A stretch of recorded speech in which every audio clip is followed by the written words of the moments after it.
okay. We like to showcase certain games here. We definitely are into the games. Let's see what game we're looking at here. I'm being hounded by the IRS. What the f— Welcome and welcome back to the channel, my friends. With so many absolutely insane and often side-splitting outings into goofy RPGs of the early 2000s. Stop right there, or it gets...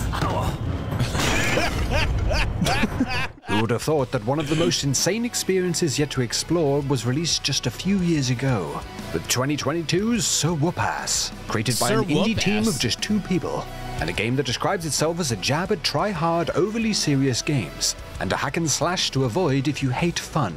Well, today we will uncover the truth, diving into this bonkers action RPG, getting a look at its bizarre moments, while leaving enough in case you want to try it out for yourself. Magical boner. Great name. Great name. Which coincidentally in his adult years is actually Harry Potter's stripper name. A game that made me double take even so many videos in with these goofy RPGs. My name's Mitch Mannix, and this is Sir Whoopass. Sir Whoopass. So Whoopass opens setting the stage, introducing the main antagonist of the game, the Immortal, who is, quote, busy with evil deeds, which apparently includes mini-golf. Okay, his putter has a skull on the end of it. That is very metal. As the game's narrator explains, no evil wizard is complete without an annoying sidekick that bursts into the room with dire news. My lord, the experiment has escaped, he pants. Ah, indie developers. I mean, who would have a conversation when the character's mouth doesn't even move? I will kill you. What? Don't worry about it. Fine, all right.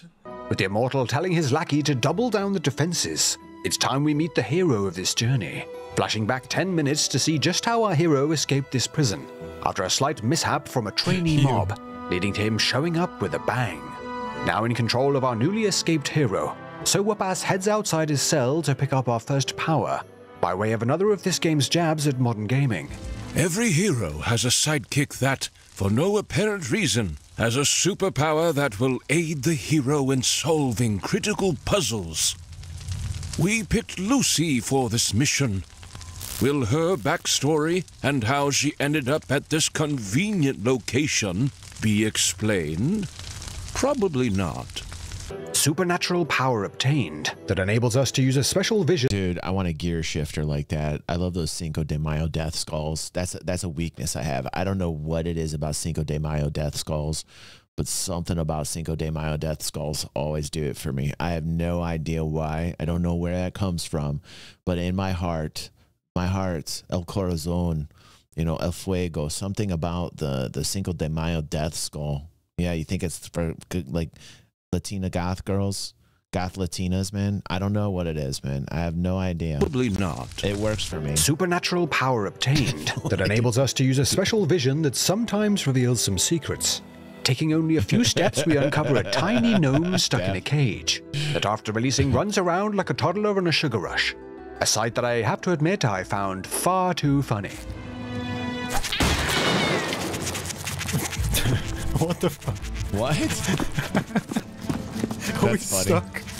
He's got stuck. Oh. It's the feet. Oh, he's gone. He's gone.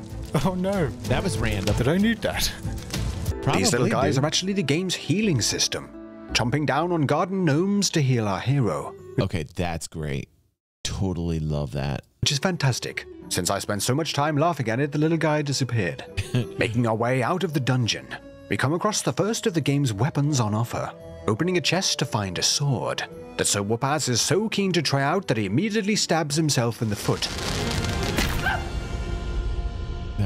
Weapons are not all we can seek out in the prison, as after breaking open some pots we find one of the game's 3 types of amethyst shards, used for upgrading our arsenal. Oh, what is this? Apparently it can be used to purchase fast... I have that sound effect. Wow. Pepe, we're going to have to change our sound effects, man. weapons, such as swords, from the blacksmith. Okay, I'm going to make a prediction that this blacksmith is going to be utterly ridiculous. Speaking of utterly ridiculous, rounding the corner we encounter a group of orcs having trouble connecting to the castle Wi-Fi. And that's not a joke, that's literally what's happening. Copyright issues. With this being an opportunity we cannot resist, slamming down the razor-sharp ceiling fan to dice them up, as well as it seems set off the castle alarm system. But I can't help but feel reminds me of something. Grabbing ourselves some more upgrade materials, and trying not to fall into another giggle pit over the garden gnomes. It's definitely the feet. We get a better look at Sir Whoopass's combat system, with blocks, dodges that double as a stagger used for crushing foes. So far at least. Making our way out of the prison, we come across one of the primary mechanics of Sir Whoopass, that being his wide array of hats. Yeah, so did I. I thought this was starting out as an ad as well, Daft, and I think it's an actual game review of a game called Sir Whoopass. Collect, each providing the player with a buff, with our first being ridiculous rewards. a propeller hat reducing fall damage. With so much silliness, the prison isn't without its challenges, with Sir Whoopass coming across some pretty spicy trials when attempting to get out to freedom.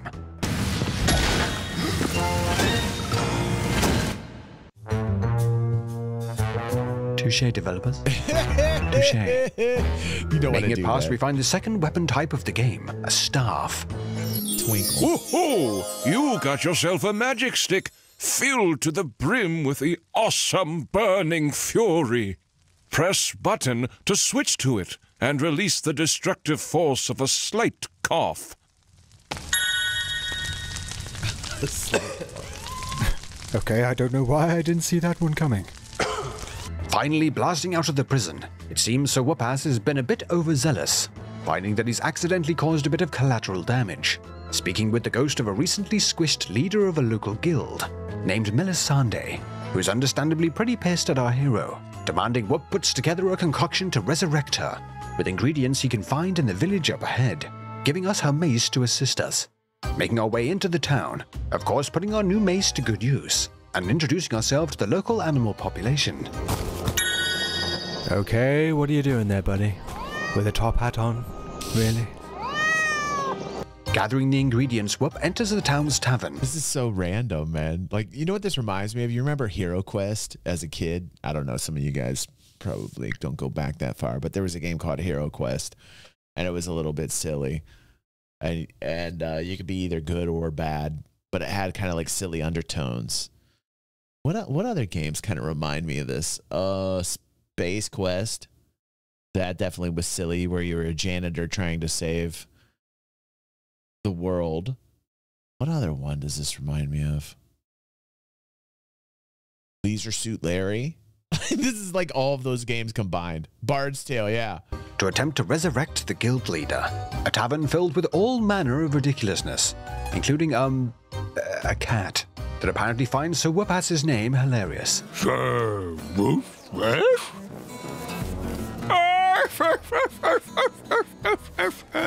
With now the ingredients in hand, Sir Whoopass resurrects the guild leader Melisande, although on brand, screwing it up a tad, leaving her a little battered.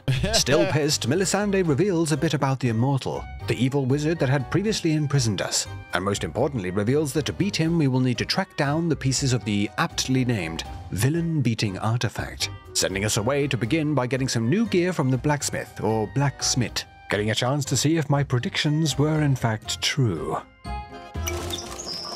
Ah, that's not too bad. Maybe I was wrong. Just kidding. Good lord. This total nightmare of a blacksmith allows us to pick up our first upgrades, ready to head out into the world and track down the pieces of the villain-beating artifact, making sure to put some of the stray cats in the village to use, whipping up some cappuccinos that provide a tasty buff on use. No. Okay, now I kind of feel bad. Wandering out into the open world, we pick up some of the game's usable items, coming in the form of typical offerings such as throwable bombs, and not so typical options, such as missile foe, that when thrown at an enemy will stop them in their tracks, overcome with the urge to kiss themselves, because reasons. Along with the main quest, we also find that Sir Whoopass has a few side quests to dive into, as we see here finding Little Red Riding Hood, who, arming us with the Flamethrower 6000 Bane of the Marshmallows, asks us to escort her to her grandmother's house, which goes about as well as you might expect.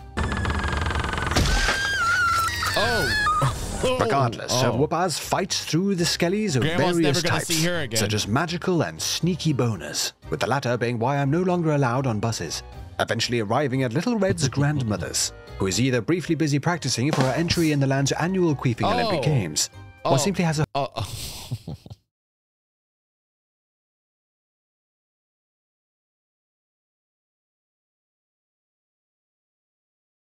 Come on, man. Come on. Come on, man. a haunted vagina.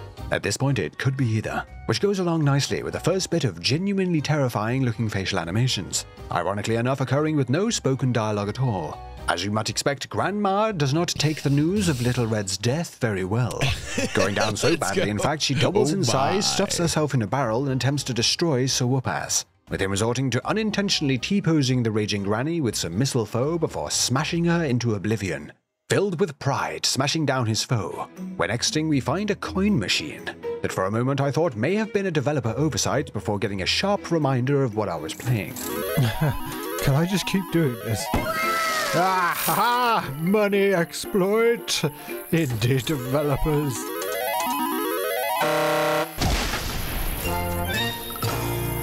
Getting back to business, following a dubious smell, we find ourselves in... Oh, a sewer level. How original. Let's rip this band-aid off quickly and get it over with, I guess. It's in the sewers that we find some expected and not so expected sights, such as an ominous red balloon giving a bit of foreshadowing into what might be sneaky bonering around in the dark depths. Is this what's called foreshadowing? As well as, well... As to why this is here, I've got nothing. Genuine. Exploring further, we encounter Penny Dumb, which, let's be honest, I feel like they could have done a little better with. And after finding out that he is immune to the T-posing effects of missile foe, we have to take him out the hard way, or to the excruciatingly close sound of kisses, which is an odd experience indeed. Not helped by the fact that I'm not exactly an enjoyer of ASMR, as far as it makes me want to pull my balls off with my bare hands and put them in my eyes, making these kissing sounds the real evil encounter, for me at least. Ah, I can't! Overcoming the elements of the obligatory sewers, before Sir Whoopass can even catch his breath, one of the most bonkers and unexpected of foes reveals itself. That's right, we are tracked down by a worker from the IRS, demanding we pay taxes on the gold we've acquired so far in our adventure, with Sir Whoopass, of course, doing the right thing, and refusing, running away like a coward, before being battered by the crown-toting tit. Oh, God. Kill him! Well, pay your taxes, kids. Damn. Or a tiny man with a crown will hit you with a briefcase. IRS tax. Pulling himself together, so we find a OP. portal taking us to a not-so-secret portal in the sky. A place that would be able to take us directly to the mini-golf-enjoying immortal.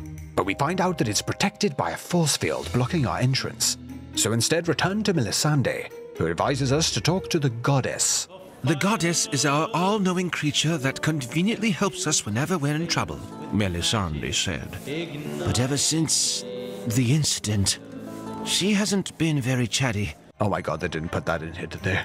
Seeking out this goddess, we find that she is quite the sight indeed, looking more like a Fortnite-sponsored memorial than a goddess, with her even admitting that she looks ridiculous, and tasks us with getting some grease for her, which we track down to receive a substantial upgrade with the jetpack. And with the goddess explaining that to access the lair of the immortal, we need to break the chains holding up the castle in the sky, and to break the portal we found earlier, to enter various dungeons located around the land.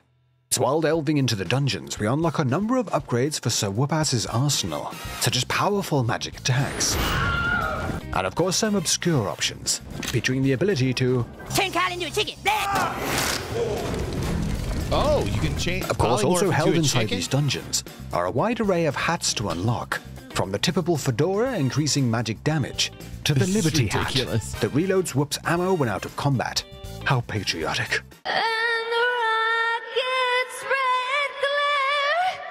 Tracking down and taking on these mini-dungeons are at the core of Sir Whoopass's gameplay loop, while of course trying not to double-take too often at some of the lunacy around. What the fuck? Each of these dungeons has its own big boss battle at the end to take on, from a giant vampire bat I feel to... like I played it. with none of these, as you might expect, being too much of a challenge, all falling to the might of Sir Whoopass. This is what I like. This guy literally played this entire game for me. Like, you know what I mean? Like, look, this guy's style is he takes the game, he edits it together, and he puts a little narrative behind it and a couple funny jokes, and he's literally telling you how the game progresses until the very end. He's probably going to show us the ending too.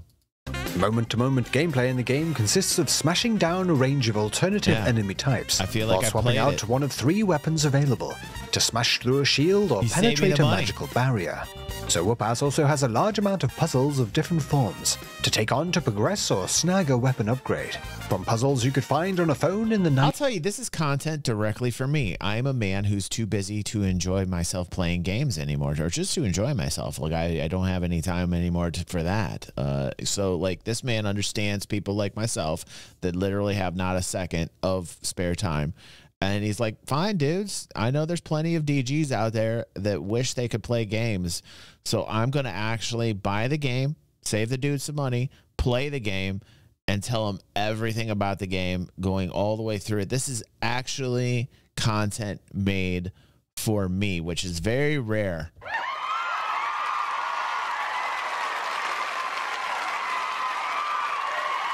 I am the target audience.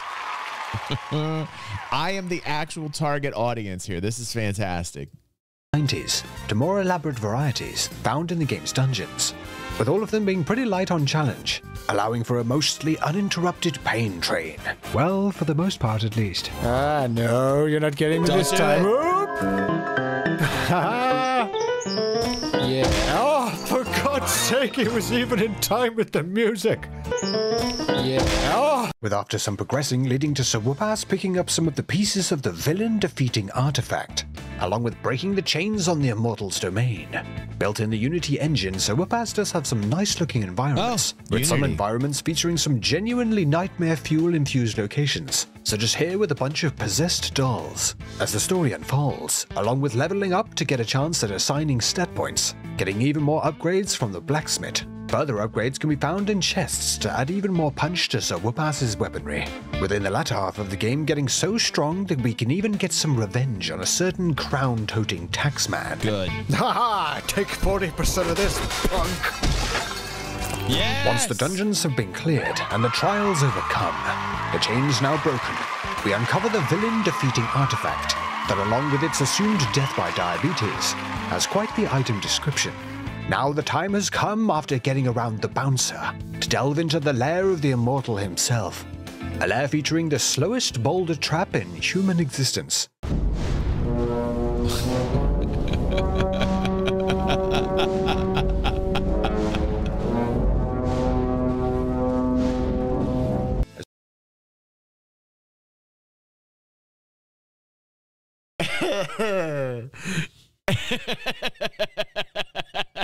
That was great. As well as a difficulty spike so severe, I had to revisit the tavern for a spot of Flappy Night to I gotta watch that again, man. That is so good. That is just really worth another watch on that. himself. A lair featuring the slowest boulder Wakey, trap wakey, in man. human existence.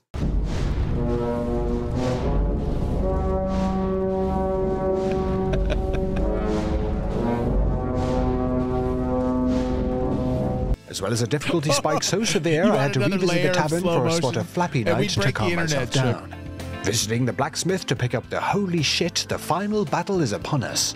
And after coming out victorious, we are given an ending that I won't spoil in case you plan on picking up the game yourself. But safe to say, it's just as silly as you would expect from a game featuring a knight wearing a propeller hat whizzing around on a hovercraft wearing a full suit of armor. In all, Sir That Whoopass is looks a fun. palate-cleansing hack and slash that, along with some of the most ridiculous things I've seen in an action RPG, is most certainly filled with jabs at all sorts of other pop culture and gaming trends. Very much the goat simulator of the RPG genre, and a great distraction if you're after some laughs and something to blast through purely for fun. Although only 10 or so hours, Sir Whoopass has some genuinely laugh-out-loud moments, and is an impressive endeavor considering it was just a God bless you, Dynas, for supporting this show. God bless you. Next time it's gonna be glass. A toast to you, Dinus. A toast to you. Thank you. With the last sip of my coffee, I toast to you. Oh, Pepe, we need some more coffee, dude. Developed by only 2 people, one that I won't be forgetting anytime soon. If you enjoyed this look into Sir Whoopass, then why not check out the full insanity-filled playlist into dives into similar legendarily weird and wonderful RPGs of yesteryear. On screen now. Huge thank you to my patrons and channel. I hear you. I hear Stunner says, I play Star Citizen. This level of non-sim realism is intolerable. I can tolerate it because I grew up on shit like this in the 90s, man. Like this was actually kind of a norm. Like to put silly shit in gaming was tended to be like the norm, you know. It's crazy. Like to find this genre is very hard right now. I was wishing this guy would just have beaten the boss and showed me the ending. Like I'm a little disappointed in that, good sir. You took me all the way to the ending. You didn't show me the ending. Like you denied your target audience. I am your target audience, bro. Who is this guy? Who is this guy? Mitch Mannix. 119 subscribers. Let me look at his channel really quick. Mitch Mannix. What does he do? I make content around RPGs with a focus on entertainment. Okay. Cool, bro. Cool.